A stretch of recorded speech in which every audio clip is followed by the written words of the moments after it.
ಶ್ರೀ ಗುರು ರಾಘವೇಂದ್ರಾಯ ನಮಃ.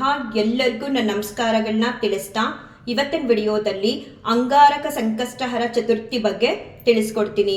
ಈ ವರ್ಷದ ಮೊದಲ ತಿಂಗಳೇ ಅಂಗಾರಕ ಸಂಕಷ್ಟಹರ ಚತುರ್ಥಿ ಬಂದಿದೆ. ಒಂದು ವರ್ಷದಲ್ಲಿ ಒಮ್ಮೆ ಅಂಗಾರಕ ಸಂಕಷ್ಟಹರ ಚತುರ್ಥಿ ಬರದೆ ಅಪರೂಪ. ಆದರೆ ಈ ವರ್ಷ ಅಂದರೆ 2026ರಲ್ಲಿ 3 ಬಾರಿ ಅಂಗಾರಕ ಸಂಕಷ್ಟಹರ ಚತುರ್ಥಿ ವ್ರತ ಬರ್ತಿದೆ. ಪ್ರತಿ ತಿಂಗಳು ಒಂದೊಂದು ಸಂಕಷ್ಟಹರ ಚತುರ್ಥಿ ಬರುತ್ತೆ.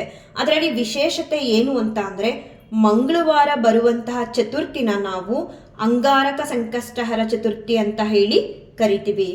ನೀವು ಪ್ರತಿ ತಿಂಗಳು ಸಂಕಷ್ಟಹರ ಚತುರ್ಥಿನ ಮಾಡದೇ ಇದ್ರೂ ಈ ಒಂದು ಮಂಗಳವಾರ ಬರುವಂತಹ ಅಂಗಾರಕ ಸಂಕಷ್ಟಹರ ಚತುರ್ಥಿನ ಆಚರಣೆ ಮಾಡೋದ್ರಿಂದ ಒಂದು ವರ್ಷ ಪೂರ್ತಿ ನೀವು ಸಂಕಷ್ಟಹರ ಚತುರ್ಥಿನ ಆಚರಣೆ ಮಾಡಿದಾಗ ಉಪವಾಸದಲ್ಲಿ ಇದ್ಕೊಂಡು ಎಷ್ಟು ಗಣೇಶ ದೇವರಿಂದ ನೀವು ಅನುಗ್ರಹನ ಪಡ್ಕೊಳ್ತಿರೋ ಅಷ್ಟು ಅನುಗ್ರಹನ ಮತ್ತು ಆಶೀರ್ವಾದನ ಈ ಒಂದು ಮಂಗಳವಾರ ಬರ್ತಿರುವಂತಹ ಅಂಗಾರಕ ಸಂಕಷ್ಟಹರ ಚತುರ್ಥಿನ ಆಚರಣೆ ಮಾಡೋದ್ರಿಂದ ಪಡ್ಕೋಬಹುದು.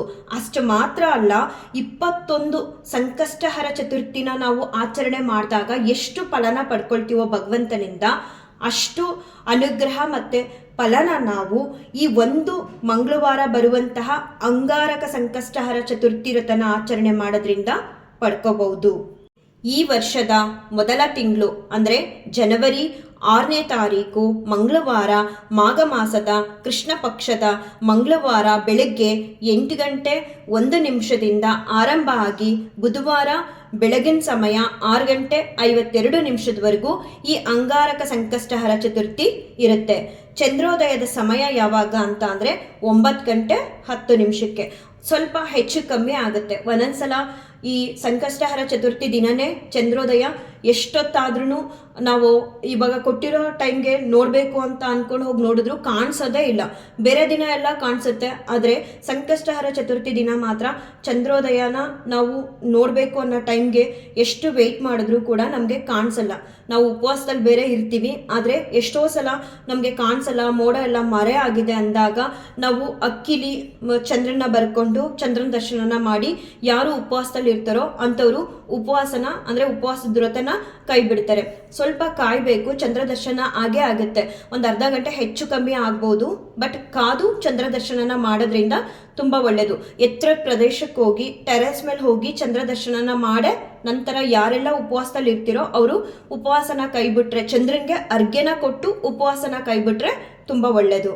ಇನ್ನು ಯಾರೆಲ್ಲ ಪ್ರತಿ ತಿಂಗಳು ಸಂಕಷ್ಟಹರ ಚತುರ್ಥಿನ ಆಚರಣೆ ಮಾಡ್ತಿರೋ ಅಂಥವ್ರು ಯಥಾ ಪ್ರಕಾರ ನೀವು ಪ್ರತಿ ತಿಂಗಳು ಹೇಗೆ ಮನೇಲಿ ಗಣೇಶ ದೇವ್ರನ್ನ ಇಟ್ಟು ಪೂಜಿಸ್ತಿರೋ ಹಾಗೆ ಪೂಜಿಸ್ತಾ ನೀವು ಈ ಮಂಗಳವಾರನೂ ಕೂಡ ಸಂಕಷ್ಟಹರ ಚತುರ್ಥಿ ವ್ರತನ ಆಚರಣೆ ಮಾಡ್ಬೋದು. ಹೊಸದಾಗಿ ನಾವು ಸಂಕಷ್ಟಹರ ಚತುರ್ಥಿ ವ್ರತನ ಆಚರಣೆ ಮಾಡಬೇಕು ಅಂತ ಅನ್ಕೊಳ್ತಿರೋರು ಹೊಸ ವರ್ಷದ ಮೊದಲ ತಿಂಗಳೇ ಮಂಗಳವಾರ ಬರ್ತಿದೆ.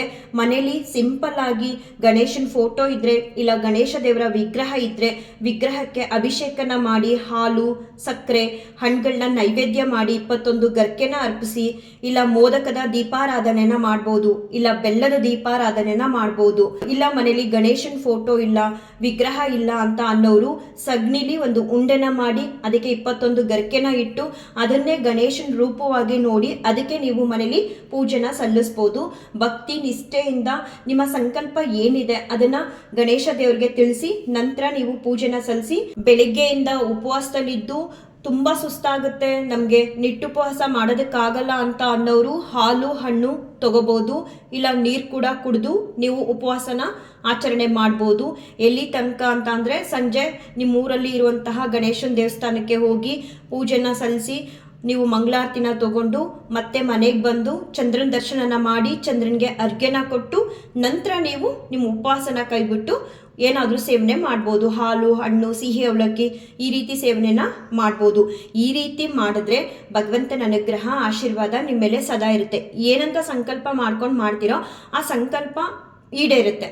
ಯಾವುದೇ ವ್ರತಾಚರಣೆಗಳನ್ನ ಮಾಡುವಾಗಲೂ ಅಷ್ಟೇ, ಇವಾಗ ನಾವು ರಾಘವೇಂದ್ರ ಸ್ವಾಮಿಯವರ ವ್ರತಾಚರಣೆ ಮಾಡುವಾಗಲೂ ಇಲ್ಲ ಏಕಾದಶಿ ವ್ರತಾಚರಣೆ ಮಾಡುವಾಗಲೂ ಇಲ್ಲ ಈ ಸಂಕಷ್ಟಹರ ವ್ರತಾಚರಣೆಗಳನ್ನ ಮಾಡುವಾಗಲೂ ನಾವು ಮೌನದಲ್ಲಿರಬೇಕು, ಬೇರೆಯವ್ರನ್ನ ನಿಂದನೆ ಮಾಡಬಾರ್ದು, ಬೇರೆಯವ್ರ ಮೇಲೆ ಸಿಟ್ಟಾಗಬಾರ್ದು, ಮತ್ತು ಅಸತ್ಯನ ನುಡಿಬಾರ್ದು. ಈ ಥರ ನಾವೇನಾದರೂ ನಡ್ಕೊಂಡ್ರೆ ನಮ್ಮ ವ್ರತಾಚರಣೆಗಳಿಗೆ ನಾವೇ ವ್ರತಭಂಗ ಮಾಡ್ಕೊಂಡ ಹಾಗೆ ಆಗುತ್ತೆ.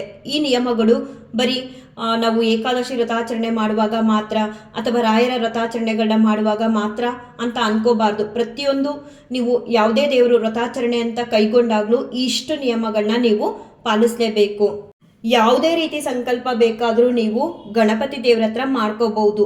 21 ಸಂಕಷ್ಟಹರ ಚತುರ್ಥಿನ ನಾನು ಆಚರಣೆ ಮಾಡ್ತೀನಿ ಅನ್ನೋ ಸಂಕಲ್ಪನ ಮಾಡಿಕೊಂಡು ನಿಮ್ಮ ಇಷ್ಟಾರ್ಥಗಳನ್ನ ಗಣಪತಿ ದೇವ್ರ ಹತ್ರ ಬೇಡ್ಕೋಬಹುದು. ಇಲ್ಲ ಬರೀ 1 ವರ್ಷ ನಾವು ಸಂಕಷ್ಟಹರ ಚತುರ್ಥಿ ವ್ರತಾಚರಣೆಗಳನ್ನ ಮಾಡ್ತೀವಿ ಉಪವಾಸದಲ್ಲಿ ಇಟ್ಕೊಂಡು ಅಂತ ಹೇಳಿ ಗಣೇಶ ದೇವ್ರ ಹತ್ರ ಸಂಕಲ್ಪನ ಮಾಡ್ಕೋಬಹುದು. ಯಾವುದೇ ಒಂದು ನಿಮ್ಮ ಸಂಕಷ್ಟಗಳಿಗೆ ಅಥವಾ ಇಷ್ಟಾರ್ಥಗಳಿಗೆ ಈ ಒಂದು ವ್ರತಾಚರಣೆನ ಮಾಡೋದ್ರಿಂದ ಗಣಪತಿಯ ಅನುಗ್ರಹ ಆಶೀರ್ವಾದ ಆಗಿ ನಿಮ್ಮ ಸಂಕಷ್ಟಗಳು ದೂರ ಆಗುತ್ತೆ ಮತ್ತು ನಿಮ್ಮ ಇಷ್ಟಾರ್ಥಗಳು ಕೂಡ ಕೈಗೂಡುತ್ತೆ. ಹಾಗೆ ಯಾರೆಲ್ಲ ಅಂಗಾರಕ ಸಂಕಷ್ಟಹರ ಚತುರ್ಥಿನ ಆಚರಣೆ ಮಾಡ್ತೀವಿ ಉಪವಾಸದಲ್ಲಿ ಇಟ್ಕೊಂಡು ಅಂತ ಅನ್ಕೊಳ್ತಿರೋ ಅವರೆಲ್ಲರೂ ತಪ್ಪದೇ ಸಂಕಷ್ಟಹರ ಚತುರ್ಥಿ ವ್ರತಕಥೆನ ಓದಬೇಕು. ಆ ವ್ರತಕಥೆದು ಒಂದು ಬುಕ್ ಸಿಗುತ್ತೆ, ಬುಕ್ಸ್ ತೊಗೊಂಡಾದ್ರೂ ನೀವು ಓದಿ ಆ ವ್ರತಕಥೆನ ತಿಳ್ಕೊಳ್ಳೋದ್ರಿಂದ ನಿಮ್ಮ ಉಪವಾಸದ ವ್ರತಾಚರಣೆ ಸಂಪೂರ್ಣವಾಗಿ ಫಲ ಅನ್ನೋದನ್ನ ಕೊಡುತ್ತೆ. ಇನ್ನು ಯಾರಿಗೆಲ್ಲ ನಾವು ಕೂಡ ಈ ಮಂಗಳವಾರ ಬರ್ತಿರುವಂತಹ ಅಂಗಾರಕ ಸಂಕಷ್ಟಹರ ಚತುರ್ಥಿ ವ್ರತನ ಆಚರಣೆ ಮಾಡಬೇಕು ಅಂತ ಅನ್ಕೊಂಡಿದೀವಿ, ಆದರೆ ಡೇಟ್ ಪ್ರಾಬ್ಲಮ್ ಬರ್ತಿದೆ ಅಂತ ಅನ್ಕೊಳ್ಳೋರು ಬೇಸರ ಮಾಡ್ಕೊಳ್ಳೋದಕ್ಕೆ ಹೋಗಬೇಡಿ. ಇನ್ನು 2 ಅಂಗಾರಕ ಸಂಕಷ್ಟಹರ ಚತುರ್ಥಿ ಬರುತ್ತೆ.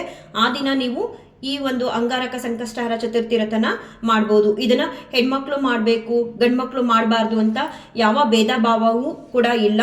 ಎಲ್ಲರೂ ಈ ಒಂದು ಸಂಕಷ್ಟಹರ ಚತುರ್ಥಿ ವ್ರತನ ಆಚರಣೆ ಮಾಡ್ಬೋದು. ಶ್ರದ್ಧೆ, ಭಕ್ತಿ, ನಿಷ್ಠೆಯೊಂದಿಗೆ ಈ ಅಂಗಾರಕ ಸಂಕಷ್ಟಹರ ಚತುರ್ಥಿ ವ್ರತನ ಆಚರಣೆ ಮಾಡಿ ರಾಘವೇಂದ್ರ ಸ್ವಾಮಿಯವರ ಹಾಗೆ ಗಣಪತಿ ದೇವರ ಅನುಗ್ರಹ ಆಶೀರ್ವಾದನ ಪಡ್ಕೊಳ್ಳಿ ಅಂತ ಹೇಳ್ತಾ ಈ ಒಂದು ವಿಡಿಯೋನ ಎಂಡ್ ಮಾಡ್ತೀನಿ. ಶ್ರೀ ಕೃಷ್ಣಾರ್ಪಣಮಸ್ತು, ಶ್ರೀ ಕೃಷ್ಣಾರ್ಪಣಮಸ್ತು, ಶ್ರೀ ಕೃಷ್ಣಾರ್ಪಣಮಸ್ತು.